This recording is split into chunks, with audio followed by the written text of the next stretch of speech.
ನಮಸ್ಕಾರ ಸ್ನೇಹಿತರೆ, ಕರ್ನಾಟಕ ಮ್ಯಾಟರ್ಸ್ಗೆ ಮತ್ತೊಮ್ಮೆ ಆತ್ಮೀಯ ಸ್ವಾಗತ. ಮಾರುಕಟ್ಟೆಯಲ್ಲಿ ಬಂಗಾರದ ಬೆಲೆ ಏರ್ತಾ ಇರೋದು ನಿಮಗೆಲ್ಲ ಗೊತ್ತೇ ಇದೆ. ಆದರೆ ನಮ್ಮ ರೈತರು ಬೆಳೆಯುವ ಬಿಳಿ ಬಂಗಾರದ ದರ ಕೂಡ ಈಗ ಚಿನ್ನದೊಂದಿಗೆ ಪೈಪೋಟಿಗೆ ಬಿದ್ದಂತೆ ಏರಿಕೆ ಕಾಣ್ತಾ ಇದೆ. ಹೌದು, ಕಲ್ಪತರು ನಾಡು ತುಮಕೂರು ಜಿಲ್ಲೆಯ ರೈತರಿಗೆ ಈಗ ಅಕ್ಷರಶಃ ಜಾಕ್ ಪಾಟ್ ಹೊಡೆದಿದೆ.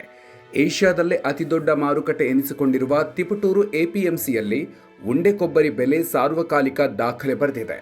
ಕೇವಲ 10 ದಿನಗಳಲ್ಲಿ ಯಾರು ಊಹಿಸದ ರೀತಿಯಲ್ಲಿ ಬೆಲೆ ಗಗನಕ್ಕೇರಿದ್ದು ತೆಂಗು ಬೆಳೆಗಾರರ ಮುಖದಲ್ಲಿ ಮಂದಹಾಸ ಮೂಡಿದೆ. ಹಾಗಾದರೆ ಮಾರುಕಟ್ಟೆಯಲ್ಲಿ ಉಂಡೆ ಕೊಬ್ಬರಿಯ ಹೊಸ ದಾಖಲೆಯ ಬೆಲೆ ಎಷ್ಟು? ಕೇವಲ 10 ದಿನಗಳಲ್ಲಿ ಇಷ್ಟೊಂದು ರೇಟ್ ಹೆಚ್ಚಾಗೋದಿಕ್ಕೆ ಅಸಲಿ ಕಾರಣ ಏನು? ತಿಪಟೂರು ಕೊಬ್ಬರಿಗೆ ಯಾಕಿಷ್ಟು ಭಾರೀ ಡಿಮ್ಯಾಂಡ್? ಬಿರು ಬೇಸಿಗೆಯ ಎಳನೀರು ವ್ಯಾಪಾರಕ್ಕೂ ಕೊಬ್ಬರಿ ಬೆಲೆ ಏರಿಕೆಗೂ ಇರುವ ಲಿಂಕ್ ಏನು? ಇವತ್ತಿನ ವಿಡಿಯೋದಲ್ಲಿ ಈ ಎಲ್ಲ ಇಂಟ್ರೆಸ್ಟಿಂಗ್ ಮಾಹಿತಿಯನ್ನ ಡೀಟೇಲ್ ಆಗಿ ನೋಡೋಣ. ವಿಡಿಯೋ ಶುರು ಮಾಡೋದಕ್ಕೂ ಮೊದಲು ನೀವಿನ್ನೂ ನಮ್ಮ ಕರ್ನಾಟಕ ಮ್ಯಾಟರ್ಸ್ ಚಾನಲ್ಗೆ ಸಬ್ಸ್ಕ್ರೈಬ್ ಆಗಿಲ್ಲ ಅಂದರೆ ಈಗಲೇ ಸಬ್ಸ್ಕ್ರೈಬ್ ಆಗಿ, ಹಾಗೆ ಪಕ್ಕದಲ್ಲೇ ಇರೋ ಬೆಲ್ ಐಕಾನ್ ಪ್ರೆಸ್ ಮಾಡಿ.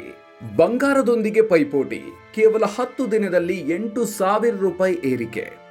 ಸ್ನೇಹಿತರೆ, ತಿಪಟೂರು ಎಪಿಎಂಸಿ ಮಾರುಕಟ್ಟೆಯಲ್ಲಿ ಏಪ್ರಿಲ್ 13ರ ಸೋಮವಾರ ನಡೆದ ಹರಾಜು ಪ್ರಕ್ರಿಯೆ ನಿಜಕ್ಕೂ ಇತಿಹಾಸ ಸೃಷ್ಟಿಸಿದೆ. ಈ ಹಿಂದೆಂದೂ ಕಾಣದ ಬೆಲೆಗೆ ಉಂಡೆ ಕೊಬ್ಬರಿ ಬಿಕರಿಯಾಗಿದೆ. ಸೋಮವಾರದ ಹರಾಜಿನಲ್ಲಿ ಕೇವಲ 1 ಕ್ವಿಂಟಲ್ ಉಂಡೆ ಕೊಬ್ಬರಿ ಬರೋಬ್ಬರಿ 38,000 ರೂಪಾಯಿಗಳಿಗೆ ಸೇಲ್ ಆಗೋ ಮೂಲಕ ಹೊಸ ರೆಕಾರ್ಡ್ ಕ್ರಿಯೇಟ್ ಮಾಡಿದೆ. ಬೆಲೆ ಏರಿಕೆಯ ಗ್ರಾಫ್ ಹೇಗಿತ್ತು ಅಂತ ನೋಡೋದಾದ್ರೆ, ಮಾರ್ಚ್ ತಿಂಗಳ ಆರಂಭದಲ್ಲಿ ಅಂದರೆ ಮಾರ್ಚ್ 2ರಂದು ಕ್ವಿಂಟಲ್ ಕೊಬ್ಬರಿ ಬೆಲೆ 29,166 ರೂಪಾಯಿ ಇತ್ತು. ಏಪ್ರಿಲ್ 2ರ ಹೊತ್ತಿಗೆ ಅದು 31,009 ರೂಪಾಯಿ ತಲುಪಿತ್ತು. ಏಪ್ರಿಲ್ 6ರಂದು ಅಂದರೆ ಕಳೆದ ಸೋಮವಾರ ನಡೆದ ಹರಾಜಿನಲ್ಲಿ 32,218 ರೂಪಾಯಿಗೆ ಏರಿಕೆ ಕಂಡು ಸಾರ್ವಕಾಲಿಕ ದಾಖಲೆ ಬರೆದಿತ್ತು. ಏಪ್ರಿಲ್ 9ರಂದು ಇದೇ ದರ ದಿಢೀರಂತ 36,006 ರೂಪಾಯಿಗೆ ಜಿಗಿದಿತ್ತು. ಇದೀಗ ಏಪ್ರಿಲ್ 13ರ ಸೋಮವಾರ ಗರಿಷ್ಠ 38,000 ರೂಪಾಯಿ ತಲುಪಿ ಕೇವಲ 10 ದಿನಗಳಲ್ಲಿ ಬರೋಬ್ಬರಿ 8,000 ರೂಪಾಯಿಗಳ ಬೃಹತ್ ಏರಿಕೆ ಕಂಡಿದೆ. ಸೋಮವಾರ ಮಾರುಕಟ್ಟೆಗೆ ಕೇವಲ 3,989 ಚೀಲ ಅಂದರೆ 1,705 ಕ್ವಿಂಟಾಲ್ ಕೊಬ್ಬರಿ ಮಾತ್ರ ಬಂದಿತ್ತು. ಆವಕ ಕಡಿಮೆಯಾಗಿ ಡಿಮ್ಯಾಂಡ್ ಹೆಚ್ಚಾಗಿದ್ದೇ ಈ ರೇಟ್ ಹೆಚ್ಚಾಗೋದಿಕ್ಕೆ ಪ್ರಮುಖ ಕಾರಣ ಆಯಿತು. 40,000ದತ್ತ ಮುಖ ಮಾಡಿದ ತಿಪಟೂರು ಕೊಬ್ಬರಿ, ಅಷ್ಟಕ್ಕೂ ಈ ಡಿಮ್ಯಾಂಡ್ಗೆ ಕಾರಣ ಏನು? ಸದ್ಯದ ಟ್ರೆಂಡ್ ನೋಡಿದ್ರೆ ಅತಿ ಶೀಘ್ರದಲ್ಲೇ ಕ್ವಿಂಟಾಲ್ ಕೊಬ್ಬರಿ ಬೆಲೆ 40,000 ಗಡಿ ದಾಟಿದ್ರೂ ಆಶ್ಚರ್ಯ ಪಡುವಂತಿಲ್ಲ. ಅಷ್ಟಕ್ಕೂ ತಿಪಟೂರು ಕೊಬ್ಬರಿಗೆ ಯಾಕಿಷ್ಟು ಡಿಮ್ಯಾಂಡ್ ಗೊತ್ತಾ? ಅದಕ್ಕೆ ಕಾರಣ ಅದರ ಅದ್ಭುತವಾದ ರುಚಿ. ಕೇರಳ ಮತ್ತು ತಮಿಳುನಾಡಿನಲ್ಲಿ ಬೆಳೆಯುವ ಕೊಬ್ಬರಿಗಿಂತ ನಮ್ಮ ತಿಪಟೂರು ಕೊಬ್ಬರಿಗೆ ಮಾರುಕಟ್ಟೆಯಲ್ಲಿ ಅತಿ ಹೆಚ್ಚು ಮೌಲ್ಯ ಇದೆ. ಉತ್ತರ ಭಾರತದ ಕಡೆಗಳಲ್ಲಿ ಅಡುಗೆಗೆ ಹಾಗೂ ಸಿಹಿ ತಿನಿಸುಗಳನ್ನು ತಯಾರಿಸಲು ನಮ್ಮ ತಿಪಟೂರಿನ ಉಂಡೆ ಕೊಬ್ಬರಿಯನ್ನೇ ಅತಿ ಹೆಚ್ಚು ಇಷ್ಟಪಡ್ತಾರೆ. ಹೀಗಾಗಿ ಉತ್ತರ ಭಾರತದಿಂದ ದಿನೇ ದಿನೇ ಬೇಡಿಕೆ ಹೆಚ್ಚಾಗ್ತಿದೆ. ಆದರೆ ಆ ಬೇಡಿಕೆಗೆ ತಕ್ಕಷ್ಟು ಕೊಬ್ಬರಿ ಮಾರುಕಟ್ಟೆಗೆ ಸಪ್ಲೈ ಆಗ್ತಿಲ್ಲ. ಮಂಡಿಗಳಿಗೆ ನಿರೀಕ್ಷಿಸಿದಷ್ಟು ಮಾಲು ಬರದೇ ಇರೋದ್ರಿಂದ ವರ್ತಕರು ಮುಗಿಬಿದ್ದು ಕೊಬ್ಬರಿ ಖರೀದಿಸುತ್ತಿದ್ದಾರೆ. ಪರಿಣಾಮ ಬೆಲೆ ಗಗನಕ್ಕೇರಿಕೆಯಾಗಿದೆ.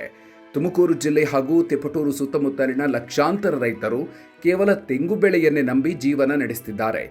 ಈಗ ಸಿಗ್ತಾ ಇರುವ ಈ ಬಂಪರ್ ಬೆಲೆಯಿಂದ ರೈತರ ಖುಷಿಗೆ ಪಾರವೇ ಇಲ್ಲದಂತಾಗಿದೆ. ಬಿರು ಬೇಸಿಗೆಯ ಎಫೆಕ್ಟ್ ಬೆಲೆ ಏರಿಕೆಗೆ ಕೊಡುಗೆ ನೀಡಿದೆ ಎಳನೀರು. ಹೌದು, ಕೊಬ್ಬರಿ ಬೆಲೆ ಏರೋದಕ್ಕೆ ಈ ಬಾರಿಯ ಬಿರು ಬೇಸಿಗೆ ಕೂಡ ಒಂದು ಮುಖ್ಯ ಕಾರಣ ಆಗಿದೆ. ಅದೇಗಂತೀರಾ? ಬೇಸಿಗೆಯ ಬಿಸಿಲಿನ ಝಳಕ್ಕೆ ಎಳನೀರಿಗೆ ಭಾರಿ ಬೇಡಿಕೆ ಶುರುವಾಗಿದೆ. ಈ ಬಾರಿ ಚಳಿಗಾಲದಲ್ಲೂ ಎಳನೀರಿನ ಡಿಮ್ಯಾಂಡ್ ಕಡಿಮೆಯಾಗಿರಲಿಲ್ಲ. ಈಗಂತೂ ಎಳನೀರಿನ ಬೆಲೆ 50ರಿಂದ 60 ರೂಪಾಯಿ ದಾಟಿದೆ. ಸಾಮಾನ್ಯ ಜನ ಎಳನೀರು ಕುಡಿಯೋದಿಕ್ಕೆ ಒಮ್ಮೆ ಯೋಚನೆ ಮಾಡುವಂತಾಗಿದೆ. ಎಳನೀರಿಗೆ ಭಾರಿ ಬೆಲೆ ಸಿಗ್ತಾ ಇರೋದ್ರಿಂದ ವ್ಯಾಪಾರಿಗಳು ನೇರವಾಗಿ ರೈತರ ತೋಟಕ್ಕೆ ಹೋಗಿ ಮರದಿಂದ ಎಳನೀರನ್ನ ಕಟಾವು ಮಾಡ್ಕೊಂಡು ಹೋಗ್ತಿದ್ದಾರೆ. ಇದರಿಂದ ತೆಂಗಿನಕಾಯಿ ಬಲಿಯಲು ಅವಕಾಶವೇ ಸಿಗ್ತಾ ಇಲ್ಲ. ಯಾವಾಗ ಎಳನೀರು ಹೆಚ್ಚಾಗಿ ಸೇಲ್ ಆಗುತ್ತೋ ಆಟೋಮೆಟಿಕ್ ಆಗಿ ತೆಂಗಿನಕಾಯಿ ಹಾಗೂ ಕೊಬ್ಬರಿಯ ಉತ್ಪಾದನೆ ಕುಸಿಯುತ್ತೆ. ಮಾರುಕಟ್ಟೆಯಲ್ಲಿ ಪೂರೈಕೆ ಕಡಿಮೆಯಾಗಿ ತೆಂಗಿನಕಾಯಿ ಹಾಗೂ ಕೊಬ್ಬರಿ ತುಟ್ಟಿಯಾಗ್ತಾ ಇದೆ. ಸ್ನೇಹಿತರೆ, ರೈತರ ಪಾಲಿಗೆ ಸಂಜೀವಿನಿಯಾಗಿರುವ ಈ ಕೊಬ್ಬರಿ ಬೆಲೆ ಏರಿಕೆಯ ಬಗ್ಗೆ ನೀವೇನು ಹೇಳ್ತೀರಿ? ಉಂಡೆ ಕೊಬ್ಬರಿ ಈ ಬಾರಿ 40,000 ರೂಪಾಯಿ ಗಡಿ ದಾಟಲಿದೆಯಾ? ನಮ್ಮ ವೀಕ್ಷಕರಲ್ಲಿ ಯಾರಾದರೂ ತುಮಕೂರು ಅಥವಾ ತಿಪಟೂರು ಭಾಗದ ರೈತರಿದ್ರೆ ನಿಮ್ಮೂರಿನಲ್ಲಿ ಕೊಬ್ಬರಿ ಎಳನೀರು ಬೆಲೆ ಹೇಗಿದೆ ಅನ್ನೋದನ್ನ ಕಾಮೆಂಟ್ ಬಾಕ್ಸ್ನಲ್ಲಿ ತಪ್ಪದೆ ಹಂಚಿಕೊಳ್ಳಿ. ರೈತರ ಮುಖದಲ್ಲಿ ನಗು ತಂದಿರುವ ಈ ಇನ್ಫಾರ್ಮೇಟಿವ್ ವಿಡಿಯೋ ನಿಮಗೆ ಇಷ್ಟ ಆಗಿದ್ರೆ ಈಗಲೇ ಲೈಕ್ ಮಾಡಿ ಹಾಗೂ ಪ್ರತಿಯೊಬ್ಬರಿಗೂ, ಮುಖ್ಯವಾಗಿ ರೈತ ಮಿತ್ರರಿಗೆ ವಾಟ್ಸಪ್ನಲ್ಲಿ ಶೇರ್ ಮಾಡಿ.